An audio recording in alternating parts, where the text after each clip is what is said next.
Ce soir, Ottawa recommande d'éviter les voyages non essentiels à l'étranger. On fait le point sur le variant Omicron avec la spécialiste en médecine moléculaire, Nathalie Granvaux. 40 milliards pour compenser les enfants autochtones retirés de leur famille. On en est où dans les négociations? Le ministre Mark Miller répond à nos questions.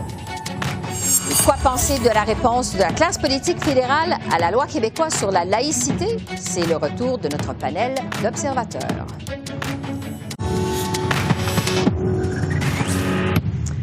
Bonsoir, Mesdames, Messieurs. Alors que le nouveau variant Omicron inquiète les autorités sanitaires partout sur la planète, Ottawa demande officiellement aux Canadiens d'éviter tout voyage non essentiel à l'étranger. Le ministre de la Santé, Jean-Yves Duclos, en a fait l'annonce cet après-midi. Les mesures de dépistage de la COVID-19 aux frontières pourraient aussi être augmentées sous peu, selon le ministre. On l'écoute. Aujourd'hui, j'ai donc la lourde tâche d'annoncer que notre gouvernement recommande officiellement aux Canadiens d'éviter tout voyage non essentiel à l'extérieur du pays. Aux gens qui planifient voyager, je dis très clairement, ce n'est pas le moment de voyager. La propagation fulgurante du variant Omicron à l'échelle internationale nous fait craindre le pire. Les Canadiens qui voyagent pourraient contracter le virus ou se retrouver coincés à l'étranger dans des conditions difficiles. Sur ce, je retrouve une habituée de l'émission, Nathalie Granvaux, spécialiste en médecine moléculaire à l'Université de Montréal. Bonsoir, Nathalie. Bonsoir, Esther. Ottawa, donc, déconseille aux Canadiens les voyages non essentiels à l'étranger et doit annoncer aussi sous peu un resserrement des mesures de dépistage aux frontières. En fait, plusieurs s'attendaient à des mesures beaucoup plus draconiennes que ça. Est-ce que ça vous semble suffisant, ce qui est annoncé aujourd'hui? Pour ce qui est des frontières, oui, parce qu'on ne peut pas faire grand-chose. On sait que le variant Omicron, il est déjà ici. Donc, de toute manière, changer les restrictions aux frontières, c'est pour empêcher finalement plus de transmission, donc éviter les déplacements, éviter les contacts entre les gens. Mais plus de restrictions que ça ne limiterait pas, ça ne limiterait plus l'entrée du virus Omicron. Donc, je pense que c'est des mesures raisonnables, mais qui devraient encourager les gens à moins se déplacer et donc avoir moins de transmission. Oui, parce que vous le dites, en fait, le variant Omicron circule déjà depuis plusieurs jours au Canada. On se demande si ce qui a été annoncé aujourd'hui, ça va avoir un impact finalement sur la circulation, la propagation du variant. Qu'est-ce que vous en pensez? Sur la propagation du variant en tant que tel, peut-être pas, mais sur la propagation en général du virus, que ce soit le Delta ou le Omicron, oui, parce que plus on limite les déplacements et les contacts, plus on va limiter la transmission. Puis on sait que l'ouverture des frontières, c'est quasiment une des mesures qui a été la dernière à s'assouplir au niveau de ce qui est sous le contrôle du fédéral. Donc on revient en arrière finalement en sens inverse quelque part. Oui, plus spécifiquement, justement, sur Omicron, là, de nouvelles données, évidemment, inquiètent les experts. En fait, il semble que le vaccin Pfizer diminue de 70 % les risques d'hospitalisation pour les personnes infectées par Omicron, selon des nouvelles données sud-africaines. Mais pour ce qui est des risques d'infection, ils sont diminués de seulement 33 %, ce qui fait craindre, évidemment, que les hôpitaux soient engorgés à nouveau. Jusqu'à quel point c'est inquiétant, selon vous? C'est certain qu'on le disait déjà aussi avec Delta, hein, les vaccins actuels ne limitent pas, diminuent l'infection, mais ne la bloquent pas complètement. Alors après, on peut jouer avec les pourcentages et voir comment ils vont tenir avec toutes les données globales au fur et à mesure du temps.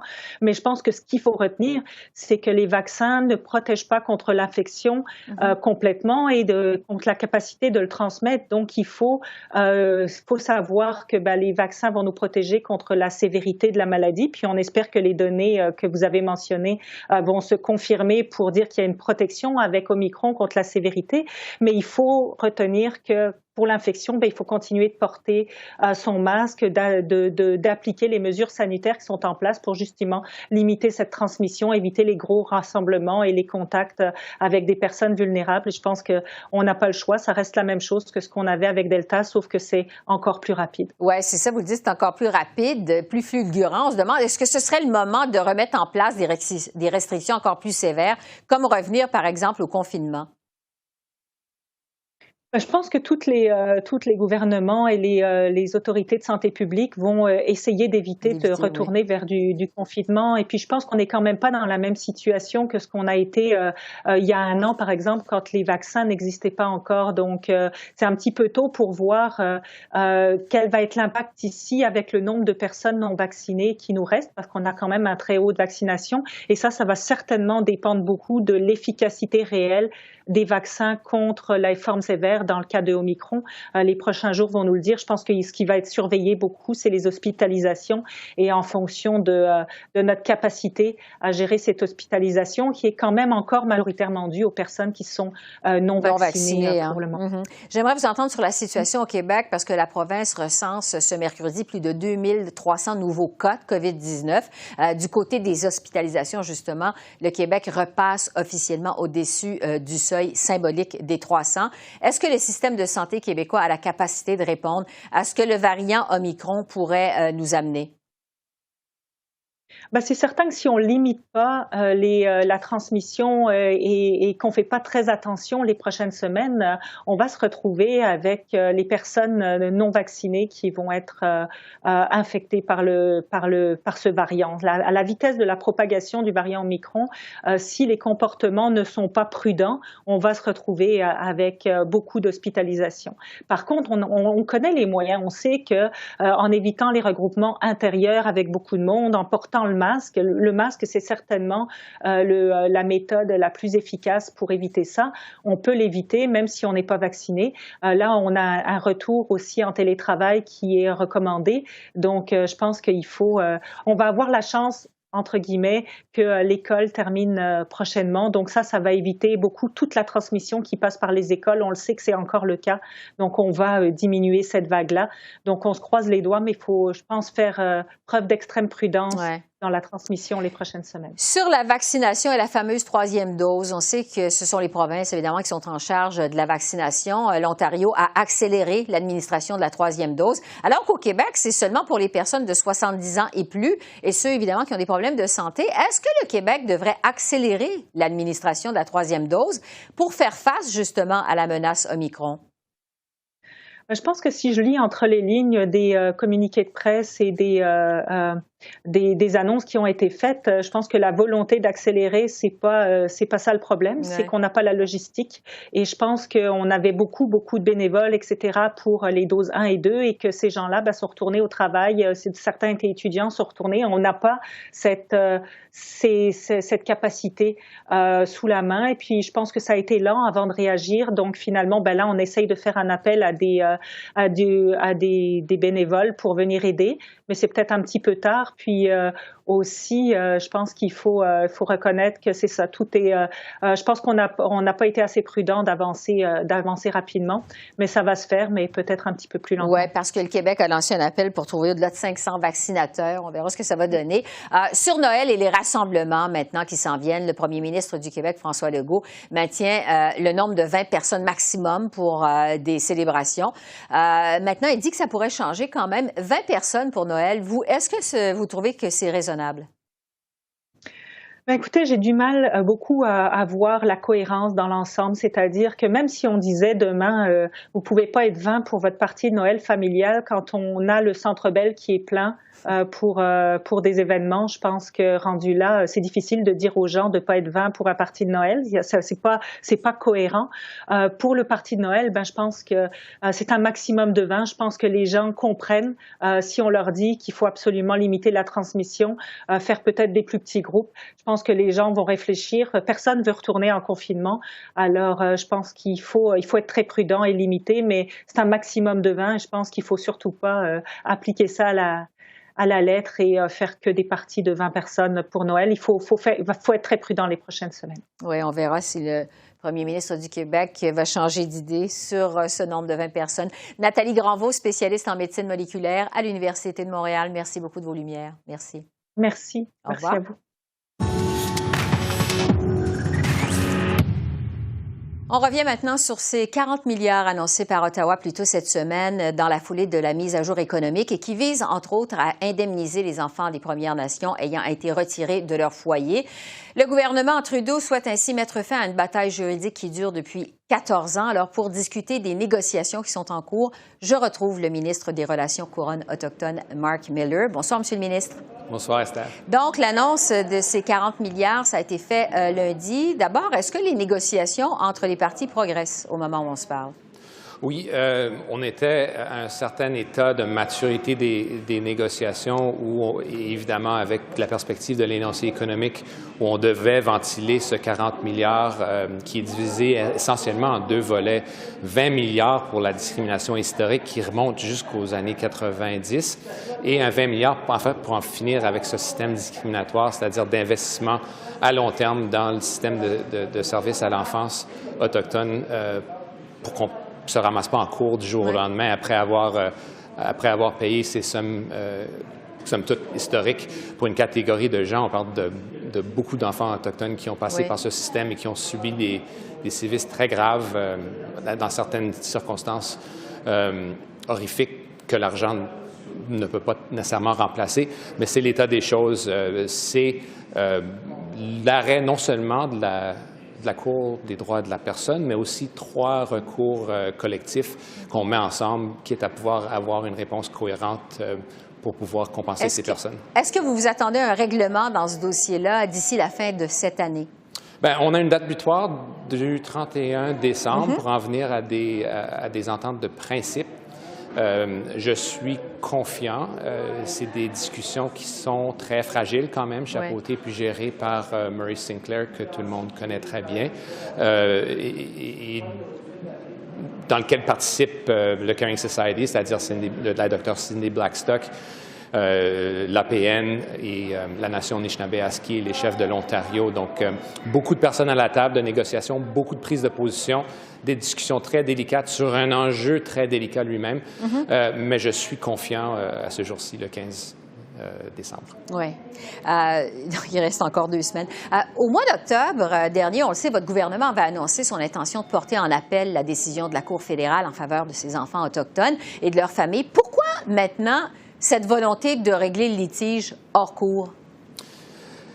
Bien, écoutez, il y avait un jugement de la Cour du tribunal des droits de la personne qu'on conteste encore la juridiction, mais il y avait, et puis on a encore des désaccords, mais on a réalisé que ce désaccord ne devait pas se faire sur le dos des enfants des Premières Nations. Mais on avait aussi 3 recours collectifs qui couvrait largement, grosso modo, les mêmes personnes et allait jusqu'à 1990 avec des nuances, certes, mais ce qu'on réalisait, c'est qu'il fallait régler ça d'une façon respectueuse, c'est-à-dire en dehors de la Cour, qu'il fallait mettre tout le monde ensemble pour ne pas avoir en fin de ligne 3 processus de compensation visant les mêmes personnes, retraumatisant ces mêmes personnes qui sont dans certaines catégories très jeunes encore, pour en finir avec cette discrimination que le premier ministre avait reconnue dans l'élection de 2019. Mais qui s'est compliqué par la suite. Alors, on est autour de la table de négociation. Les négociations vont bien, mais il reste encore des éléments à ficeler, d'où mon hésitation à vous répondre de façon complète avant le 31 décembre. Vous avez dit vous-même cette semaine, Monsieur le ministre, que ces 40 milliards, c'est le coût de 30 ans d'échec du gouvernement canadien. Est-ce que, justement, ces argents vont suffire à réparer les torts causés aux victimes autochtones? Bien, écoutez, en ce qui a trait aux sévices, aux séquelles que peuvent subir ces personnes qui, dans certaines circonstances, ont subi vraiment des préjudices très graves, l'argent ne pourrait jamais remplacer ce traumatisme. Évidemment, c'est une compensation imparfaite qui se fait de la meilleure façon qu'on peut. C'est clair qu'il va y avoir un besoin d'accompagnement par la suite en santé mentale et de suite. Écoutez, c'est pas nécessairement uniquement 40 000. Il y a des enfants qui ont subi comme je l'ai dit, des sévices très, très, très graves qui vont avoir droit à bien plus que ça. Mais évidemment, l'argent ne peut jamais remplacer toute cette perte de vie. puisque vous êtes avec nous, M. Miller, je veux vous entendre évidemment sur la loi 21 sur la laïcité du Québec dans la foulée de la controverse entourant cette enseignante musulmane qui a été affectée à d'autres tâches dans une école primaire de Chelsea parce que, bon, elle a refusé, on le sait, l'histoire de retirer son hijab. Vous avez eu des mots très durs plus tôt, la semaine dernière, en fait. On va voir d'ailleurs votre citation à l'écran. Vous avez dit que c'est lâche, que ce type de discrimination ne reflète pas le Québec dans lequel vous voulez vivre.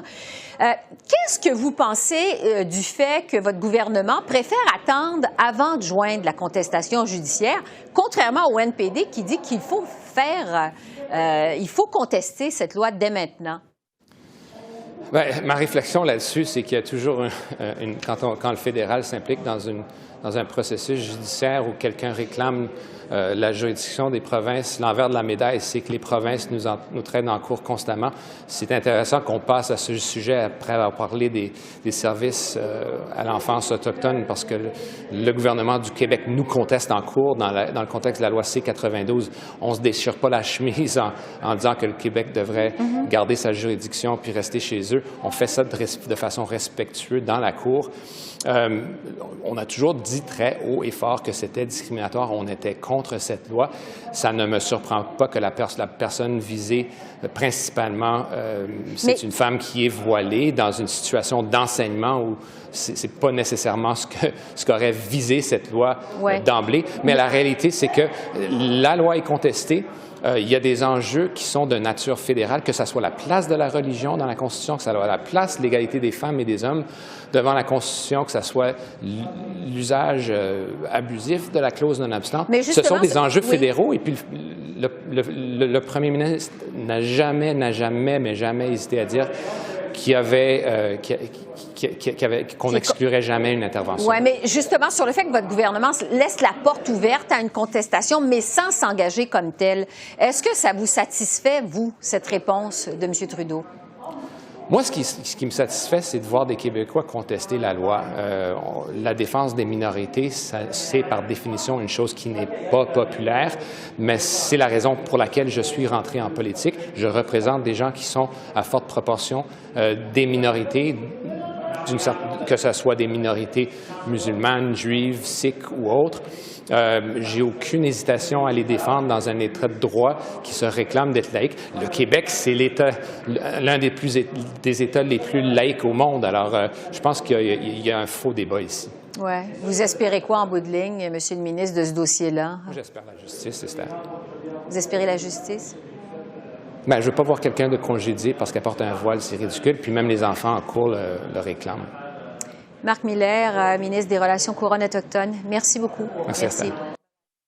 Et la controverse entourant la loi 21 du Québec et la réaction d'Ottawa, ce sera justement notre premier sujet de discussion avec nos observateurs politiques, que je retrouve avec plaisir Sheila Copps, ancienne vice-première ministre libérale, Marc-André Leclerc, ex-chef de cabinet du conservateur Andrew Scheer, Richard Nadeau, ancien député du Bloc québécois, et Farouk Karim, ex-attaché de presse du NPD. Alors, bonsoir à vous quatre. Bonsoir. Bon, Farouk, je vais commencer avec vous parce que on a assisté, en fait, à un changement de cap, je dirais, du chef du NPD, M. Singh, qui était plutôt évasif sur la question lors de la campagne électorale, et maintenant catégorique. Ottawa doit participer, selon lui, à la contestation de la loi 21 sur la laïcité maintenant. Pourquoi ce changement de cap soudain chez les néo-démocrates? Oui, la position initiale jusqu'à date de M. Singh, c'est évidemment, il était contre la loi, mais il disait qu'un gouvernement NPD n'interviendrait pas à la Cour suprême. Ça a changé depuis maintenant 24 heures. La raison principale, je crois que la position que M. Singh exprime maintenant reflète beaucoup plus sa position personnelle. Donc, il est beaucoup plus à l'aise. Il est contre la loi 21 et demander au gouvernement d'intervenir, un gouvernement NPD. Je crois que ça le met en positionnement face aux gens qui sont contre la loi 21 dans un positionnement beaucoup plus clair. Et ça fait 2 élections que M. Singh fait au Québec et manifestement, les 10 % d'appui que M. Singh recueille au Québec, je suis pas mal convaincu que dans ce 10 % il doit pas avoir grand monde qui appuie la loi 21. Donc, en termes de coût politique au Québec, ça devrait être minime. Oui, ça va être à voir. Marc-André, du côté des conservateurs, il y a des députés qui dénoncent, on le sait, eux aussi, la loi 21, après la controverse de la professeure à l'école de Chelsea. Ils vont beaucoup plus loin que leur chef, Erin O'Toole. Est-ce que ça place M. O'Toole, je dirais encore une fois, dans une position délicate? Ah oui, tout à fait. On le voit depuis les derniers jours, comment il y a quelques députés conservateurs hors Québec qui sont beaucoup plus vocaux par rapport à leur position. On a vu aujourd'hui, plutôt ce matin, que Mark Stroll, député de la Colombie-Britannique, disait que le parti devait changer sa position, que le fédéral devrait intervenir dans le cas des contestations judiciaires. Donc oui, effectivement, ça va être très difficile pour M. O'Toole qui dit, c'est une décision pour le Québec et ça va être intéressant de voir comment les députés québécois conservateurs vont se sentir et quel genre de discussion que ça va causer au caucus. Mais on sait déjà que M. O'Toole est fragile dans son leadership et ça, c'est sûr, ça va le fragiliser davantage. Oui, un autre test peut-être de leadership pour M. O'Toole. Tout à fait. Au Bloc québécois, Richard, évidemment, on défend la compétence du Québec à légiférer en matière de laïcité. Le Bloc est même allé cette semaine jusqu'à demander le rapatriement de l'ambassadeur à l'ONU, Bob Rae, qui a affirmé que la loi 21, ça viole la Déclaration universelle des droits de l'homme.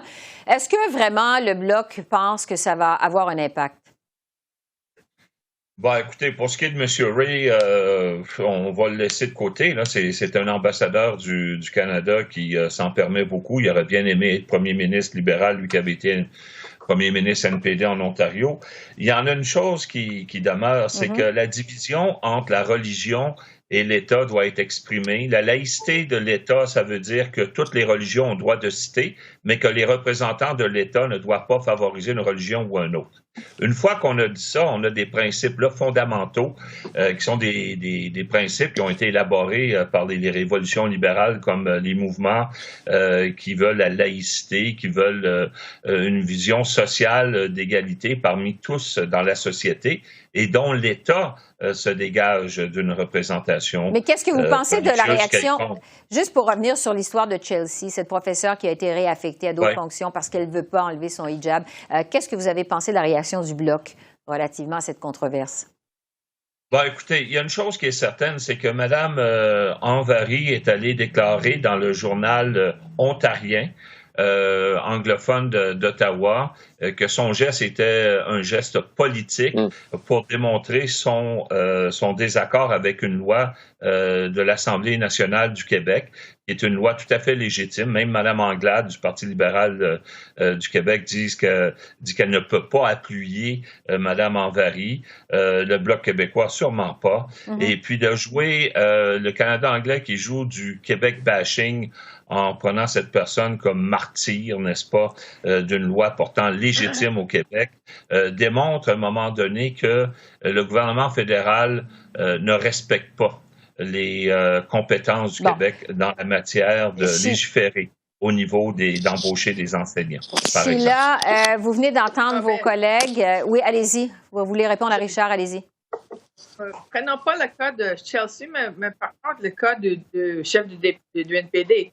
Selon la loi 21, le chef du NPD ne peut pas être premier ministre parce qu'il porte un turban. Il ne peut pas enseigner dans une école. Faux, parce que monsieur. Non, il peut pas occuper. Oui, il peut l'être parce que ce n'est pas un employé de l'État. C'est les employés de l'État qui sont touchés par cette loi. Là, alors, il peut être premier ministre du Québec en hijab, mais il ne peut pas être enseignant. Comment ça c'est logique? C'est le fait qu'il n'est pas un employé de l'État à ce moment-là. Vous n'avez jamais été employé de l'État, madame. Vous êtes le député de l'État, vous avez le droit, comme député le député a le droit. OK, on vous entend pas parce que vous parlez les deux en même temps, mais Sheila Copps, est-ce que le gouvernement Trudeau devrait contester maintenant la loi 21 du Québec? Parce que, il garde la porte ouverte, mais il dit pas maintenant. Je sais qu'il garde la porte ouverte. Je sais aussi, durant la période de l'élection, tout le monde marchait sur les œufs parce que c'est une question très politisée au Québec. Maintenant, en fin de compte, je pense que quand on a des exemples précis, comme une enseignante qui apparemment, de toute évidence, a fait un très bel job dans son école, les gens vont probablement penser différemment.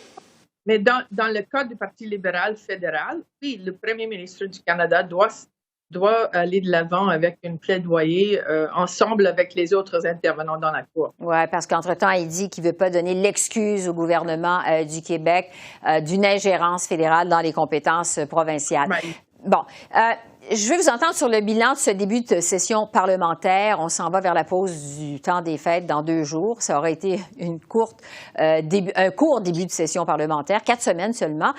Farouk, le NPD ne semble pas avoir eu un rapport de force aussi grand que prévu pendant ces 4 semaines. Est-ce que les néo-démocrates sont les grands perdants de ce début de session parlementaire? Moi, je le voyais autrement. La législation sur le bannissement des conversions de thérapie, ça, le NPD appuyait ça. Il va y avoir un projet de loi sur les 10 congés de maladie pour les employés fédéraux. C'est un projet que le NPD se battait depuis des années, donc ça devrait passer. Il y a par contre le projet sur l'aide à la COVID que le NPD va voter contre parce que ce nouveau projet-là va diminuer de l'aide à certaines personnes. Et là, on se rentre dans une 5e vague, donc ça va être compliqué. Mais en général, je crois qu'ils se sont quand même tirés d'affaire. Remarquez que la session était courte. Je crois qu'on va l'oublier assez rapidement, d'autant plus que les gens sont pas mal préoccupés par le nouveau variant et le temps des fêtes. Et ça va être rebolote au début de l'année prochaine. Ouais. Richard, en fait, le Bloc québécois, à l'inverse du NPD, semble avoir été dans une meilleure position en ce début de session. Quel bilan vous faites, vous, de ce début de session pour le Bloc québécois?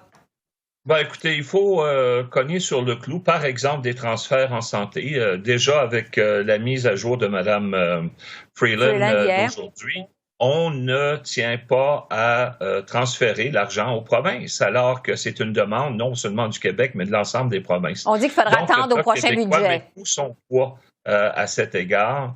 Et effectivement, mais écoutez, c'était une courte session. Même dans la façon de faire pour obtenir des nouveaux projets de loi de la législation, il va falloir attendre en janvier, puis en espérant que le gouvernement libéral a réalisé sa grande erreur d'aller en élection, parce qu'il n'a pas fait avancer sur le plan législatif des projets de loi majeurs qui étaient déjà en marche avant l'élection. Oui. Marc-André, chez les conservateurs, le début de la session, on le sait, on en parlait tout à l'heure, marqué par les problèmes de leadership d'Erin O'Toole. Est-ce que vous pensez que c'est derrière lui? En fait, probablement que non, puisque vous me parliez tout à l'heure des problèmes que pourrait représenter pour lui la loi 21 du Québec. Non, effectivement, les problèmes pour M. O'Toole ne sont pas terminés. Je pense que le seul point positif de la session pour lui, c'était de faire en sorte d'accélérer les procédures et les discussions concernant le projet de loi sur les thérapies de conversion. Donc ça, c'est un plus, c'est un étoile dans le cahier de M. O'Toole.